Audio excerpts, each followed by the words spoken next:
लेकिन आपको बता दें कि बिहार के किसी भी जोन में कोई राहत नहीं दी गई है। पहले की तरह ही जो बहुत जरूरी दुकानें हैं सिर्फ वही खुलेंगी, बाकी दुकानों को खोलने की इजाजत नहीं दी गई है। और इसी मुद्दे पर बातचीत करने के लिए तेजस्वी यादव एक्सक्लूसिव आज तक पर।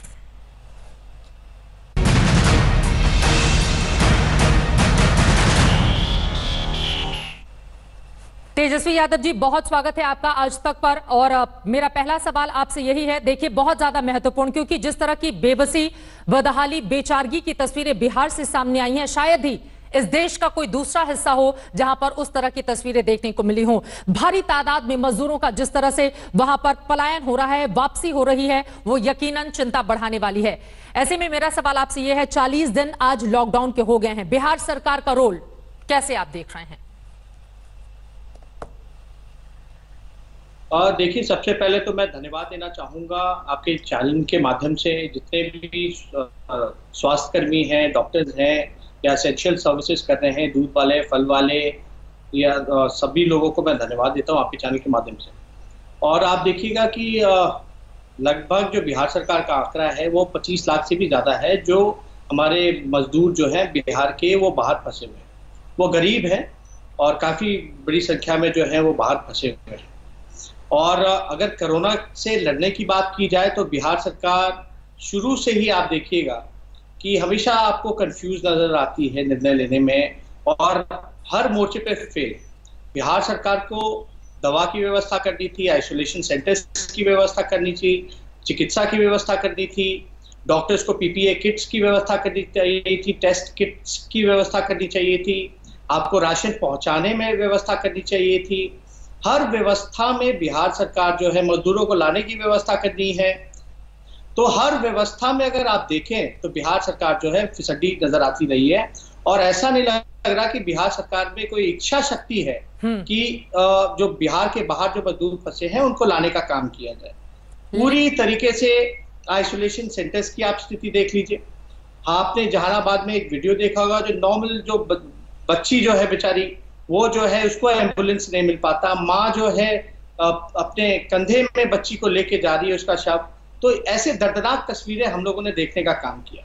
जो लोग पहले लॉकडाउन के बाद आपने देखा होगा कि नीतीश कुमार जी ने धन्यवाद किया कि जितनी भी सेवाएं हैं, बस से हो, रेल से हो या हवाई जहाज से हो, उनको बंद जो किया गया उसके लिए धन्यवाद करते हैं। फिर 1 महीने बाद जो है वो कहते हैं कि हम आपको धन्यवाद देते हैं कि आपने इन सेवाओं को खोलने का काम किया है।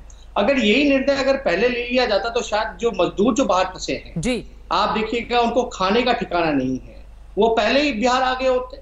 और जो संक्रमण की जो कोरोना से जो अफेक्टेड जो लोग होते हैं वो काफी संख्या में होता, वो प्रॉब्लम जो होते जो अब देखने को मिल रहा है वो नहीं होता। तो विपक्ष जो शुरू दिन से कहता रहा है, अगर उस पर अगर अमल करते, देखिए एक विपक्ष होने के नाते ही नहीं बल्कि एक इंसान होने के नाते, एक बिहारी होने के नाते उन मजदूरों का दुख दर्द हम लोगों से नहीं देखा जाता। ठीक है। और हम लोगों की, सभी लोगों की नैतिक जिम्मेदारी बनती है, जितने भी जनप्रतिनिधि हैं, पॉलिटिकल पार्टी है, सरकार हो, विपक्ष हो, उन गरीब मजदूरों को जो श्रमवीर हैं उनको हम लोग जो है उनकी बात को सुने। जिम्मेदारी का एहसास तो हर किसी में होना चाहिए ना। तेजस्वी जी, आप आरोप लगा रहे हैं मुख्यमंत्री के ऊपर, ठीक है, छोड़ दीजिएगा, ठीक है। एक आंकड़ा भी मैं दिखा रही हूँ अपने दर्शकों को। बिहार में कोरोना संक्रमण का जो आंकड़ा है वो हमारे दर्शकों ने देखा। देखिए 5 जिले रेड जोन में रखे गए हैं। इसके अलावा येलो जोन में 20 जिले हैं, जबकि 13 जिले ग्रीन जोन में रखे गए हैं। ये बिहार का पूरा आंकड़ा आपके सामने है। आपको बता दें कि हिंदुस्तान में तीसरी सबसे बड़ी आबादी वाला राज्य है बिहार। और इसी के साथ अब मैं आपके पास इस सवाल को लेकर आऊंगी, मुख्यमंत्री भी क्या करें? अगर 25 लाख से 30 लाख की एक बड़ी आबादी तेजस्वी यादव अचानक से बिहार का रुख करने लगेगी तो फिर उनके पास ऑप्शन क्या रह जाएगा? इसी वजह से मैं आपसे यह जानना चाहती हूं, मुख्यमंत्री नीतीश कुमार की ओर से कहा गया जो जहां है वो वहीं पर रहे। हालांकि बाद में फिर उन्होंने अपने बयान में थोड़ी तब्दीली की, तो उसमें कहां गलत कहा था? चित्रा जी, ठीक है, जो जहां है वो वहां रहे। राशन वितरण में जो है वो धांधली हो रही है, लोगों को बिहार सरकार राशन नहीं पहुंचा पा रही है। और जो जहां है, कैसे जो मजदूर जो गया है, जिसके फैक्ट्री के मालिक हैं, वो उनको तनख्वाह नहीं दे रहे हैं। जहां वो रह रहे हैं उनको जो है, जो मकान मालिक है वो तंग कर रहा है, बाहर करने को कह रहा है। एक कमरे में 200 लोग, 300 लोग जो है वो रह रहे हैं। क्या फिजिकल डिस्टेंसिंग होगी? क्या उनको कोरोना का इफेक्ट होने का डर नहीं होगा? एक शौचालय में 200 लोग 400 लोग अगर बाथरूम जा रहे हैं तो वो कोरोना अफेक्टेड नहीं होंगे? तो सरकार की कोई तैयारी नहीं है। आखिर किसकी जिम्मेदारी बनेगी?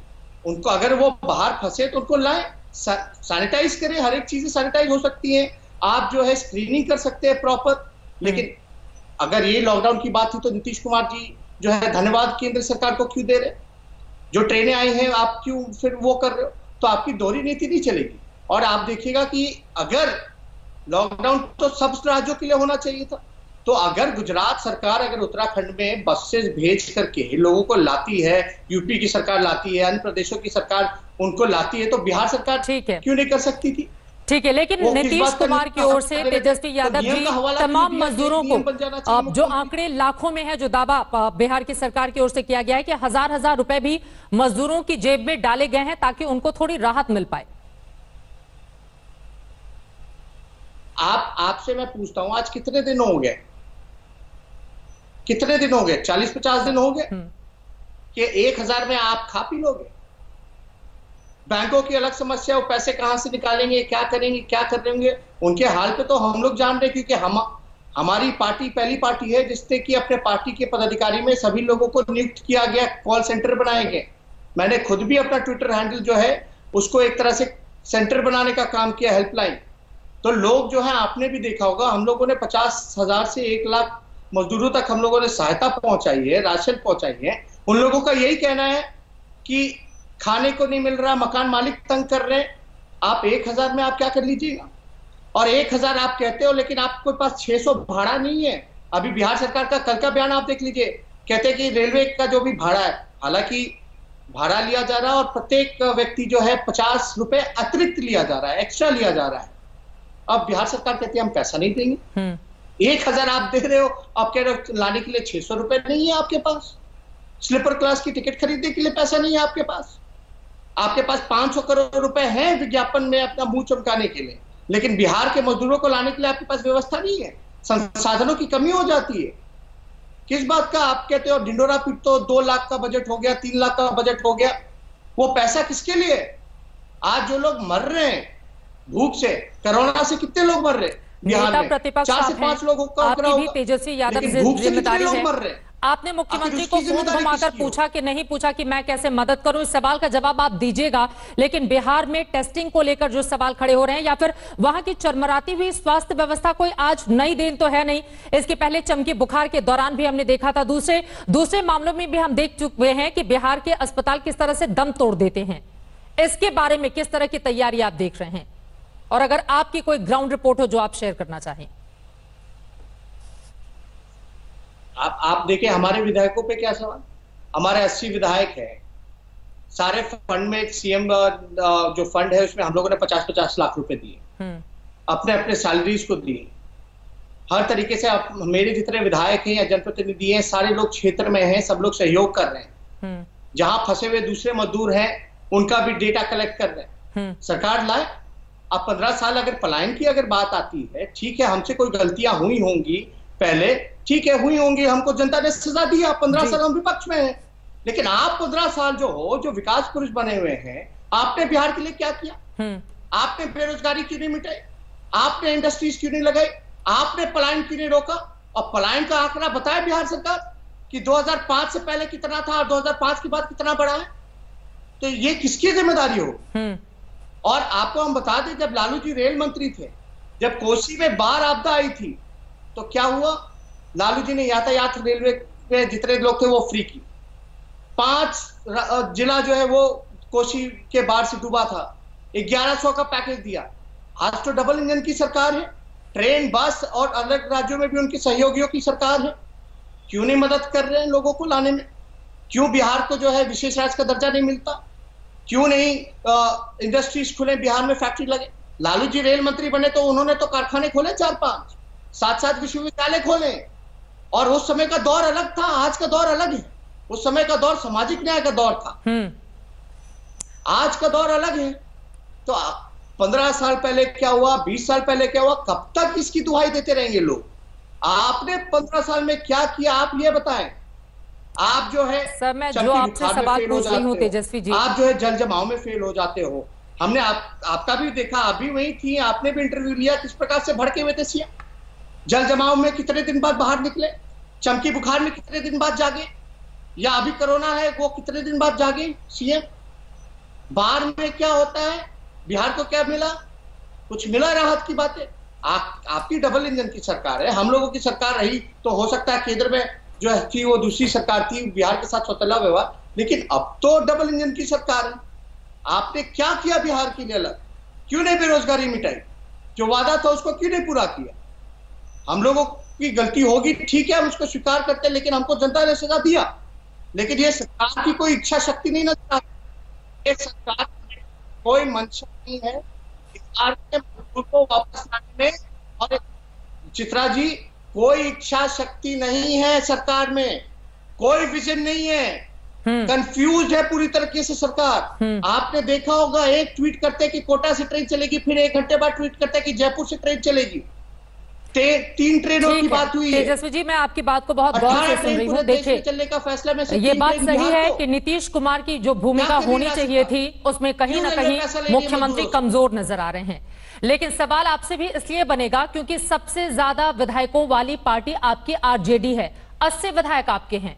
और अगर हम बिहार की बात करें तो बीते 30-35 सालों में या तो लालू प्रसाद यादव, आपकी मां राबड़ी देवी या फिर नीतीश कुमार, इन्हीं लोगों का राज रहा है, यही लोग मुख्यमंत्री रहे हैं। अगर वैसी स्थिति में मजदूरों का इस तरह से इतनी भारी तादाद में वहां से पलायन होता है और उनकी वापसी के लिए भी कड़े कदम नहीं उठाए जाते, उनको राहत नहीं पहुंचाई जाती है, तो सवाल तो आपसे भी पूछे जाएंगे। लेकिन अब मेरा अगला सवाल है, मुख्यमंत्री को आपने फोन घुमाया, क्या किसी भी तरह से कोई ताल्लुक आपने रखा ताकि बीच का रास्ता निकाला जा सके? कोई बातचीत हुई आपकी सीएम के साथ? हम तो सार्वजनिक पब्लिक डोमेन में सोशल मीडिया में किए, कई बार ऑफर किए। जब सुशील मोदी कहते 600 बस बिहार सरकार के पास मात्र है और हम सक्षम नहीं है बिहार के लोगों को लाने में, हमने तो ऑफर किया 2000 बस हम व्यवस्था कराए हुए, आप ले लो, जो हो सकता है हम लोग करेंगे। ये मौका राजनीति का नहीं है, लेकिन कल को कोई भूख से मर रहा है, मजदूर जो रो रहे हैं, दुखी हैं, पीड़ित हैं क्योंकि वो गरीब हैं, उसलिए आपने उनको छोड़ दिया मरने के लिए। हम लोग कैसे देख सकते? राजनीति नहीं होनी चाहिए इस समय। इस समय पक्ष हो, विपक्ष हो, जनप्रतिनिधि हो, कोई आइडियोलॉजी के लोग हो, देश के सामने, विश्व के सामने, राज्य के सामने एक सबसे बड़ा संकट है कोरोना से लड़ना। आपकी क्या तैयारी है कोरोना से लड़ने का? आपको पता है क्या? ठीक है, आपको कोई भी तैयारी इस वक्त मुख्यमंत्री नीतीश कुमार की नजर नहीं आती है। लेकिन अगर दूसरे राज्यों से हम तुलना करें, मैं चाहूंगी बिहार का आप ताजा आंकड़ा भी दिखाइए कि अभी बिहार की मौजूदा स्थिति, जो संक्रमित मरीज हैं उनको लेकर इस वक्त बिहार कहां पर खड़ा हुआ है। क्योंकि देश के दूसरे राज्यों, महाराष्ट्र से, गुजरात से, राजस्थान से या दूसरे अन्य राज्यों से हम तुलना करें तेजस्वी जी, तो कम से कम एक बेहतर स्थिति देखिए। बीमार 481 हैं, 107 लोग ठीक हुए हैं और 4 लोगों की जान गई है बिहार में। यह दुर्भाग्यपूर्ण बात है। तो इस बात पर सरकार अपनी पीठ थपथपा रही है कि कम से कम हमारी स्थिति बेहतर है, कम से कम इन आंकड़ों के जरिए वो बताने की कोशिश कर रही है। लेकिन ठीक है, अब चूंकि हमारे पास वक्त कम है, इसलिए लालू प्रसाद यादव जी को लेकर मैं जल्दी से आपसे सवाल ले लेती हूं। हमें एक छोटे से ब्रेक के लिए रुकना है। लालू जी की सेहत को लेकर भी आप लोगों ने अपनी चिंता जाहिर की थी तेजस्वी जी, और कहा था कि दरअसल रिम्स के डॉक्टर का कोरोना पॉजिटिव पाया जाना उनको भी प्रभावित कर सकता है। उसके बारे में जल्दी से देखिए, जाहिर से तौर पे इसमें राजनीति नहीं, हर किसी को जीने का अधिकार है। और सुप्रीम कोर्ट के ऑर्डर के बाद जो है प्रिजनर्स पे जो आया है कि वो कमिटी, हाई पावर्ड कमिटी बनाए, हम लोगों की चिंता है। हमारे पिता हैं और रिम्स जो सबसे बड़ा अस्पताल है रांची का, आप भी जानती हैं, वहीं कोरोना पेशेंट्स को भी रखा गया, वहाँ इलाज चल रहा है। और जो डॉक्टर जो हमारे पिता को भी देख रहे हैं, हमारे पिता की उम्र भी है, 70+ है, वो हार्ट डिजीज के पेशेंट है, किडनी जो है उनका सही से काम नहीं कर रहा, ब्लड शुगर और कई तरीके की बीमारियों से ग्रसित हैं, और एक एज के बाद कोरोना जो है वो ज्यादा इफेक्ट करता है। तो हम लोगों की चिंता है। जो डॉक्टर इलाज कर रहा था वो डॉक्टर का, उनकी पूरी टीम का भी टेस्ट हुआ, हालांकि वो नेगेटिव आया, लेकिन ये रिस्क तो हमेशा रहता है। सुप्रीम कोर्ट ने अगर ऑर्डर दिया है तो इस चीज को देखते हुए लिया है। तो हम लोगों की चिंता है कि भाई वो सुरक्षित रहे, स्वस्थ रहे और ज्यादा अच्छे से देखभाल होगा। अगर वो घर वापस आ सकते हैं, अगर सरकार जो है उसकी जिम्मेदारी है, हाई पावर्ड कमेटी बनाई गई है उसकी जिम्मेदारी है, अगर वो पैरोल दे दें तो ज्यादा खुशी होगी, हम लोगों को खुशी होगी और ज्यादा अच्छे से उनकी देखभाल की जा सकती है। लेकिन आप देखिए कि पूरी तरीके से जो भी बातें हैं इस पे हमको ज्यादा टिप्पणी नहीं देना। ये हाई पावर्ड कमेटी देखे और सरकार देखे, ये उनकी जिम्मेदारी बनती है कि वो सुरक्षित रहें और स्वस्थ रहें। लेकिन एक बेटा होने के नाते हम लोगों की चिंता है और हम लोग इससे थोड़े परेशान हैं, क्योंकि जो स्वास्थ्य कर्मी जो थी वहाँ शायद एक पॉजिटिव पाई गई है, जो सफाई का ध्यान दिया जाता है जी। तो इससे हम लोग थोड़े चिंतित हैं और मेरे ख्याल से मैं राज्य सरकार से भी गुहार करूंगा कि उनको जो है इस चीजों को देखते हुए मानवता के आधार पर जो है उनको पैरोल जो है वो दिया जाए। चलिए, बहुत शुक्रिया तेजस्वी यादव आज तक से जुड़ने के लिए और ये तमाम बातचीत करने के लिए। नेता विपक्ष, उप मुख्यमंत्री बिहार के पहले के वो हमारे साथ जुड़े हुए थे और उनकी ओर से जो महत्वपूर्ण बातें कही गई हैं वो यही है और उम्मीद भी कम से कम आपसे हम यही करेंगे तेजस्वी, चाहे वो सत्ता पक्ष हो या फिर विपक्ष हो, इस वक्त जो स्थिति बिहार में पनपी हुई है, जिस तरह से मजदूरों की बेबसी की तस्वीरें सामने आ रही हैं, वो यकीनन हम सबकी चिंता बढ़ाने वाली है। कम से कम सत्ता पक्ष और विपक्ष एक साथ मिलकर कदम आगे बढ़ाए ताकि कोरोना के खिलाफ इस जंग में हमारी जीत हो पाए और कोई भी भूखा ना सोने पाए। इस तरह की भी व्यवस्था सुनिश्चित करनी होगी। एक छोटे से ब्रेक के बाद हम फौरन हाजिर होंगे। आप देखते रहिए आज तक। नमस्कार, मैं हूं अंजना ओम कश्यप। हमें उम्मीद है ये वीडियो आपको पसंद आया होगा। लेटेस्ट खबरों के लिए यूं ही देखते रहिए आज तक और इस वीडियो के पसंद आने पर लाइक, शेयर एंड सब्सक्राइब करना ना भूलें।